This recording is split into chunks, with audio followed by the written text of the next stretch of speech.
In Acts chapter 17, verse 24 to 34, Paul brings his encounter with the Athenian philosophers to a pivotal point. By referencing their own poet and thinkers, he connects a strain of their own searching with the truth of the gospel he proclaimed. This clever approach of aligning certain truth within their own literature with the biblical concept gave Paul an avenue to introduce more profound truth about God and humanity. As Paul progresses, he steered the conversation towards the resurrection of Jesus, which represented a significant leap from the philosophical discourse to a historical claim. This truth challenged the people's concept of life, death, and of God. The resurrection was a radical notion in a culture that entertained various ideas about afterlife, but nothing like a bodily resurrection preached by Paul.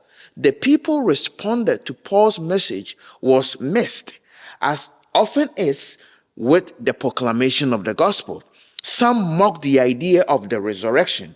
It was a concept that seemed so absurd to Greek thought. Others, perhaps more open-minded or intellectually intrigued, postponed judgment, expressing a desire to hear more.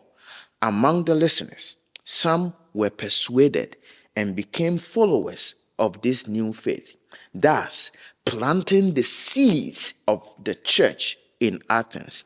Paul's approach exemplifies a critical aspect of effective communication of the gospel. He did not compromise the core of his message, yet he found a common ground. He understood his audience well enough to speak into their context, using their language, concept, and even their own poet to introduce the truth of the Christian faith. His method shows the importance of deeply engaging with the culture and the worldview of those to whom one is witnessing. Ultimately, Paul's mission in Athens underlined an essential dynamics in the communication of faith, ensuring that the audience understand the message before they accept or reject it.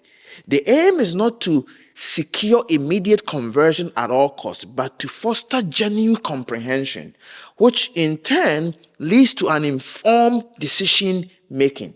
By grounding this message in both the familiar and the new teaching, Paul allowed each individual in his audience to make an informed choice regarding the transformative message of the gospel. May this be our strategy in sharing the gospel in Jesus' name, and that is the nugget. Thank you for studying. I will see you tomorrow.